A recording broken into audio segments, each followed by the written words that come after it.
Hi, so I'm KB with Nerdophiles. How are both of you? Good, how are you? I love this background. I love this Good. Thank BG. you. I'm in the future. I gotta get a cool BG, guys. I know I'm kind of late to the BG game, but I gotta get one. Listen, we can arrange getting you this one and maybe some other, I love I it. don't know, maybe I'm in the past. Maybe I'm in the 90s Yeah, actually. Who maybe it knows? is very There's a 90s. little Tron feel. It might be early Yeah, 80s, yeah, early yeah. video Yes. game. Yeah. Yes. Yes, I love it. Well, I absolutely am digging the show. I saw all of this first season. I thought it was fantastic and so layered in ways that I did not expect. So Mm. I will start with you, Kobe. Simone is really struggling to kind of juggle her relationship, her workload, and being a mom, but it is really refreshing to see her be able to kind of be transparent about all of that with her friend and her colleague. So, talk about kind of what Simone's career in social work really teaches her about prioritizing her own self care. Interesting. I think that that is a lesson that she has yet to learn. I think that being, empathetic, present for people, problem solving is something that she was sort of forced to do when she had kids early at 20, having twins at 20. And so I sort of see it actually as a way to continue putting the focus on other people as opposed to taking a look at herself. Um, but she's just starting to kind of see that. And she's really taking a look at her life and specifically taking a look at her relationship with Patrick on the show and going, this is something that served me once. And is it serving me now? Or have I evolved past this? And so I think that that's sort of yet to come. I think that she's in this place where she's just her kids are now 15, and especially in the 90s, that's like a grown up in the 90s. Like, I was pretty much on my own at 15 in the 90s. So she's now like looking at her life and going, oh, wow, now it's my time. I had, to sacrifice a lot, and now it is my time to be selfish. And what do I want my life to look like? So I think probably her work is helping her, I hope, look at those things, but I don't think she's quite there yet. Ooh, I mean, it is interesting that you mentioned her kind of not just being very vocal about what she really needs with Patrick, because maybe that's why they're bonded. I found Patrick is so caring, but he just often neglects his own needs, like for the needs of everyone else around him, particularly the needs of Simone and the twins. So, for you, Kyle, over the course of this season, how does Patrick's kind of evolving relationship with the twins kind of teach him about learning to honor his needs and desires? I mean, that's a great way. I think that relationship is probably pushing him to ask questions even more than the Simone. I think he takes the Simone relationship for granted in the way that people end up doing sometimes. I think he likes taking care of people. It's funny.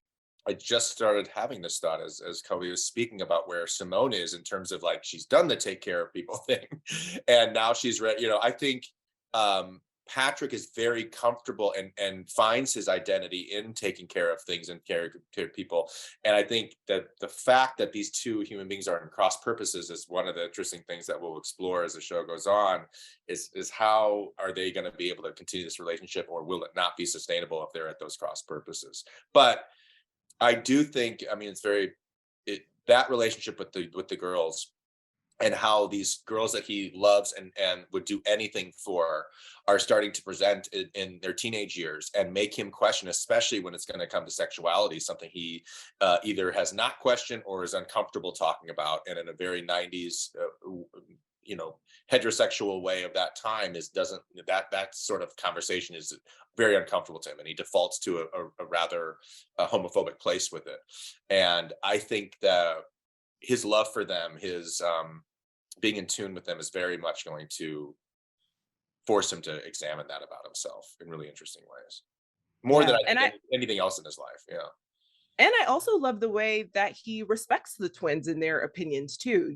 That's actually quite refreshing to see because oftentimes in parental child relationships, there's kind of that power dynamic, but he does respect their opinions on a lot of different things. And I like that both of them try to make their lives very inclusive and let the twins know that, like, it's okay to ask questions. Like, we're here to answer your questions and have this kind of, a dynamic feedback amongst them. But my last question is a bit more fun, a little less heavy.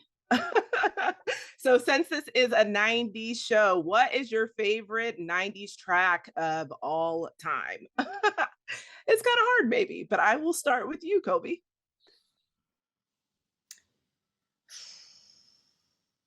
Oh, um, Smells Like Teen Spirit. Good Oh, one. That's the one that's coming. Like, you guys, I was so into Nirvana. I was so into Kurt Cobain. Like, It's the hair. poster. It's always his I hair. was like in love. I was very much in love with him, and then I was just, it was tragic what happened to him, and really felt that loss when it did. So that, I think that's what's coming to mind. Yeah. Yeah, Ooh, it's a what tough about one for to you, pick Kyle? just one. I mean, that 90s music was a big part of my life. Nirvana was a big part. Deep diving after you discover Nirvana, then finding all the other alternative bands. Mhm. I loved doing that stuff. Who do I pick? Let's say in the Nirvana world, I talked about Courtney Love earlier. Mhm. So I'll go with any song from her album Live Through This. I'll go let's see.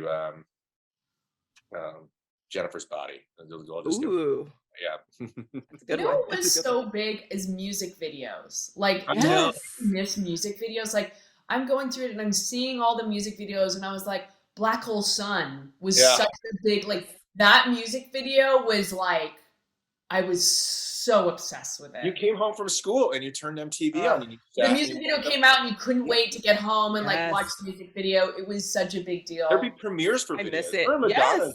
Madonna had the video just like a prayer that was like a prime time event. It was like a half Mhm. hour event. Yeah. Yeah. Yeah, I remember the Time video was also a primetime Mhm. event that they were airing. And so I mean, Yeah. like, honestly, these kids today, I'm like, oh, you missed Yeah. an era I because it know. was so No. amazing. So I amazing. wanted to be a VJ on Much Music Canada so bad, so badly. I mean, there's still time to make your DJ You dreams know come what? I true. think we're It's making never a too late. comeback. Music videos are coming back, and I'm going to talk about them. It's Yes. amazing. There was like a 20-year time where there was a job called a VJ. I know. And And then it was that like, job no longer happens. yeah. And there was like reality show competitions about becoming a VJ. Yeah. I miss it. Well, thank you both so much for chatting Thank with you. Nerdophiles. Really appreciate it. Really enjoyed this season of the show. Thank you Thank so you. much. Have a good day. Thanks, you too. Bye.